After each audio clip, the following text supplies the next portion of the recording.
Now this is the account of Adapa, and of civilized mankind, the progenitor, and how by his sons Cain and Abel satiation on earth was started. In his private chamber, Anu, the tablet's seal broke open. Into the scanner the tablet he inserted, its message from Enki to decipher.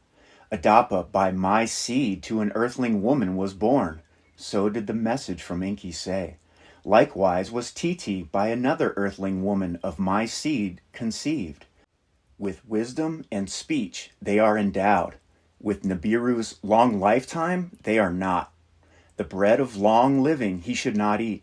The elixir of long life he should not drink. To live and die on earth, Adapa must return. Mortality his lot must be. By the sowing and shepherding by his offspring on earth, satiation shall be. So did Enki the secret of Adapa to his father Anu reveal. By the secret message from Enki, Anu was astounded. Whether to angry be or laugh, he knew not. Ilabret, his vizier, to his private chamber he summoned. To him he thus said, That son of mine, Ea, even as Enki, his free ways with females has not mended. To Ilabrat, his vizier, the message on the tablet he showed. What are the rules? What is the king to do? Of his vizier, Anu inquired. Concubines by our rules are permitted. Of interplanetary cohabitation, no rules exist. So did Ilabrat to the king respond. If damage there be, let it be restricted. Let Adapa forthwith to earth be returned. Let Ningish-Zeta and Dumuzi longer stay. Anu then Ningish-Zeta to his private chamber summoned. Know you what your father's message said? Of Ningish-Zeta he inquired. Ningish-Zeta his head lowered, with whispering voice he said, I know not, but guess I can. The life essence of Adapa I have tested, of Enki's seed it is. That indeed is the message, to him Anu said, Adapa to earth forthwith shall return. To be of civilized man, a progenitor his destiny shall be. As for you, Ningish-Zeta, to earth with Adapa you shall return, of civilized mankind at your father's side to become the teacher. So did Anu, the king, the decision make. The destiny of Adapa and Ningish-Zeta he determined. To the assembled servants and nobles, princes and counselors, Anu and the other two returned. To the assembled words of decision Anu announced. The welcome to the earthling must not be overextended. On our planet he cannot eat or drink. Of his astounding abilities we have all seen. Let him to earth return. Let his offspring there on earth fields till, and in meadows shepherd. To ensure his safety and avoid his agitation, Ningish-Zeta with him back will travel. With him the seeds of Nibiru, of grains which multiply to earth, will be sent. Dumuzi, the youngest, for a shar with us shall stay. Then to earth with ewes and the essence of sheep he shall return. This was the decision of Anu. To the king's words, all in agreement their heads bowed. At the appointed time, Ningish-Zeta and Adapa to the place of the celestial chariots were taken.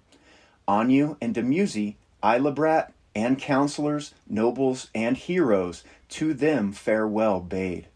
There was roaring and shuddering, and the chariot was lofted. The planet Nibiru grew smaller, they saw. Then, from horizon to zenith, the heavens they saw. On their journey, Ningish-Zeta to Adapa the planet gods explained. Of sun and earth and the moon to him lessons he gave. Of how the months chase one another, and how earth's year is counted, him he taught. When to earth they returned, to his father Enki, Ningish-Zeta all that happened related. Enki laughed and struck his loins. It all went as I expected. With glee he said, Except the detention of Dumuzi. That is to me a puzzle, so did Enki say. By the prompt return of Ningish-Zeta and Adapa, Enlil was greatly puzzled. What is the matter? What on Nibiru transpired? Of Enki and Ningish-Zeta he inquired. Let Ninmah too be summoned. Let her too of what transpired hear. Enki to him said. After Ninmah arrived, to Enlil and to her Ningish all did tell. Enki, his cohabitation with the earthling females also related. No rules have I broken, our satiation I have ensured, so Enki to them said. No rules did you break? The fates of the Anunnaki and earthlings by a rash deed you determined. So did Enlil in anger say. Now the lot is cast, destiny by fate is overtaken. With fury was Enlil seized, with anger he turned and he left them standing. To Eridu Marduk came, by his mother Damkina he was summoned. The odd ongoings to verify of his father and brother he demanded. To keep the secret from Marduk hidden, father and brother decided. On you by the civilized man was enthralled. To at once all on earth satiate he commanded. So they to Marduk only part of the truth revealed. By Adapa and Titi Marduk was impressed. To the boys he took a liking.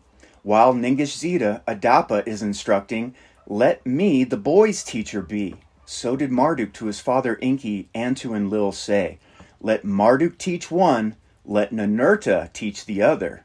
To him Enlil responded. In Eridu, Ningish with Adapa and Titi stayed. Numbers and writings Adapa he taught. The twin who was first in birth, Ninurta to bad Tibera his city took. Cain, he who in the field food grows, he called him. To dig canals for watering he taught him. Sowing and reaping he was teaching. A plow from the wood of trees Ninurta for Cain made. With it, a tiller of the land to be. The other brother, son of Adapa, by Marduk to the meadows was taken. Abel, he of the watered meadows, his name was thereafter called. How to build stalls Marduk him taught, for shepherding to start. The return of Dumuzi they awaited. When the shar was completed, Dumuzi to earth returned. The essence seed of sheep, Ewes for the growing with him he brought. 4-legged animals of Nibiru to another planet, the earth, he conveyed. His return, with essence seed and ewes, was cause for much celebration. Into the care of his father Enki, Dumuzi, with his precious cargo returned. The leaders then got together. How to proceed with the new breed they considered. Never before was there a ewe on earth. A lamb has never to earth from the heavens been dropped. A she-goat has never before to her kid given birth. Weaving of sheep's wool has never before been established. The Anunnaki leaders, Enki and Enlil, Ninmah and Ningish who the creators were. A creation chamber, a house of fashioning to establish decided. Upon the pure mound of the landing place, in the cedar mountains, it was established. Near where the elixir seeds by Ninmah brought were planted, there was the creation chamber established. There was the multiplying of the grains and of the ewes on earth begun. Of Cain, for sowing and reaping, Ninurta was the mentor. Of Abel, the arts of the ewe and lamb rearing and shepherding, Marduk was the mentor. When the first crops were reaped, when the first sheep matured, let there be a celebration of firsts. Enlil a decree proclaimed. Before the assembled Anunnaki, the first grains, the first lambs were presented. At the feet of Enlil and Enki, Cain, by Ninurta guided, his offering placed. At the feet of Enlil and Enki, Abel, by Marduk guided, his offering placed. Enlil to the brothers gave a joyful blessing. Their labors he extolled. Enki, his son Marduk embraced. The lamb for all to see he raised. Meat for eating, wool for wearing to earth have come, Enki said.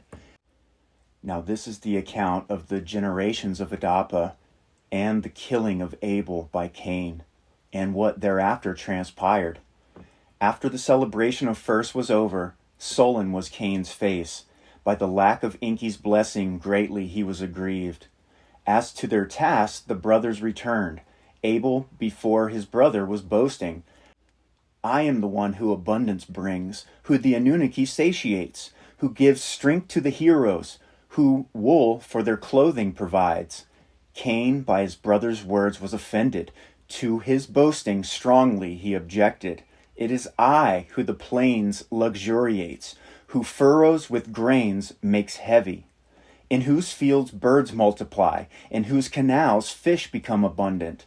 Sustaining bread by me is produced. With fish and fowl, the Anunnaki's diet I variate. On and on, the twin brothers each other disputed. Through the wintertime they argued. When summer began and it was not raining, the meadows were dry, the pastures dwindled. Into the fields of his brother, Abel his flocks drove, from the furrows and the canals to drink water. By this Cain was angered. To move the flocks away, his brother he commanded. Farmer and shepherd, brother and brother, words of accusation uttered. They spat on each other. With their fists they fought. Greatly enraged, Cain a stone picked up. With it he Abel in the head struck. Again and again he hit him until Abel fell, his blood from him gushing. When Cain his brother's blood saw, Abel, Abel, my brother, he shouted. Motionless on the ground did Abel remain. From him his soul had departed. By the brother whom he had killed, Cain remained. For a long time he sat crying. Titi it was, who of the killing was the first to know by a premonition. In a dream vision, as she was sleeping, Abel's blood she saw. In the hand of Cain it was. Adapa from his sleep she awakened. Her dream vision to him she told. A heavy sorrow fills my heart. Did something terrifying happen? So did Titi to Adapa say. Greatly agitated she was. In the morning the two from Eridu departed. To the whereabouts of Cain and Abel they went. In the field they found Cain. By the dead Abel he was still seated. A great cry of agony Titi shouted. Adapa spread mud on his head. What have you done? What have you done? To Cain they shouted. Silence was Cain's answer. To the ground he threw himself and wept. To Eridu city Adapa returned.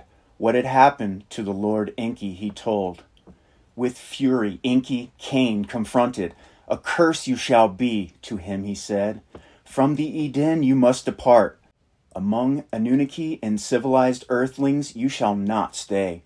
As to Abel in the fields, his body cannot for the wild birds remain.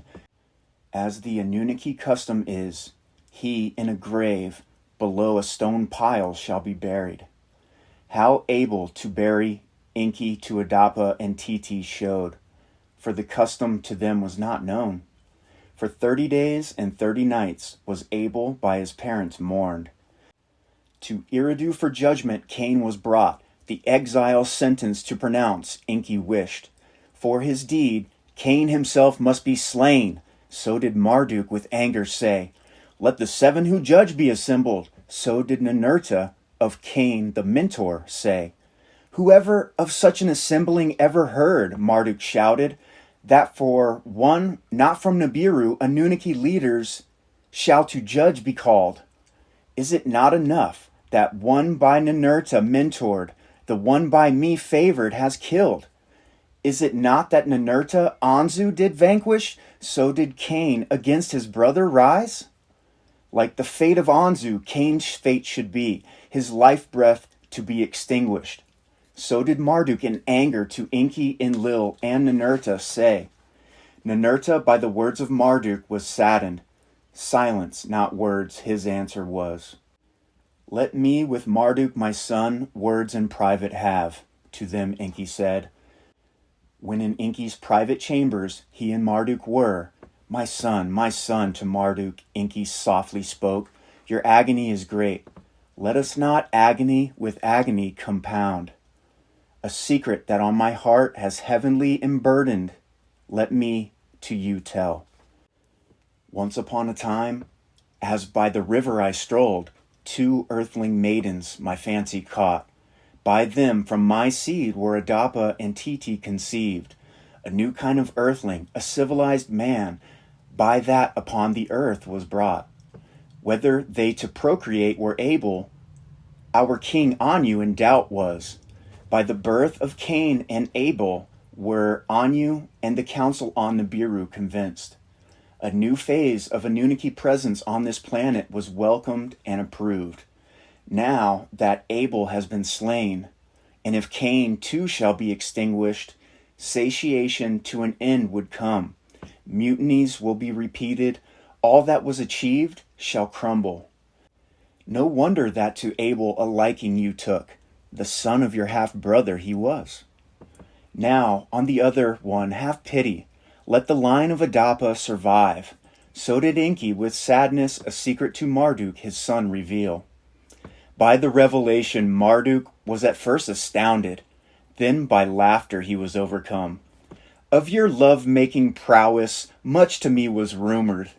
Now of that convinced I am. Indeed, let Cain's life be spared.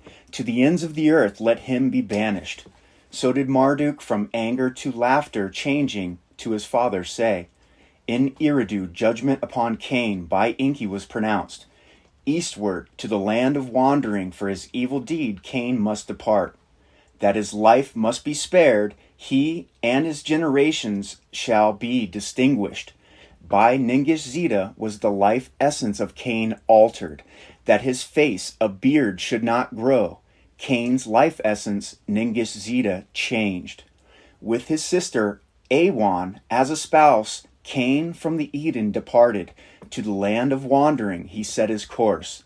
Now the Anunnaki sat and amongst themselves wondered, without Abel, without Cain, who for us the grains grow and bread make? Who shall be the shepherd, the ewes multiply, wool for clothing provide? Let by Adapa and Titi more proliferation be. So did the Anunnaki say. With the blessing of Enki, Adapa his spouse Titi knew again and again. One daughter, another daughter, each time again and again were born. In the 95th Shar, a son Adapa and Titi finally had. Sati, he who life binds again. Titi him named. By him were the generations of Adapa counted. In all, 30 sons and 30 daughters Adapa and Titi had. Of them tillers of the land and shepherds for the Anunnaki toiled. By them did satiation to Anunnaki and civilized earthlings come back. In the 97th Shar, to Sati, a son by his spouse Azura was born. By the name Enshi, in the annals he was recorded. Master of humanity meant his name. By Adapa, his father, writing and numbers he was made to understand. And who the Anunnaki were, and all about Nibiru, by Adapa, Enshi was told. To Nibiru Ki, by the sons of Enlil he was taken. Secrets of the Anunnaki him they taught. How the perfumed oils for anointing, Nanar, Enlil's on earth the eldest, him showed. How the elixir from the imbu fruits to prepare, Ishgar, Enlil's youngest, him instructed. It was since then that by civilized man the Anunnaki lords were called, and the rites of worship of the Anunnaki that the beginning was. Thereafter to Enshi by his sister Noam a son was born. Cunin, he of the kilns, his name had the meaning. For by Niberta and Bad Tibera he was tutored. Of furnace and kiln there he learned. How with bitumens fires to make, how to smelt and refine he was taught. In the smelting and refining of gold for Nibiru, he and his offspring toiled. In the 98th Shar did this matter come about.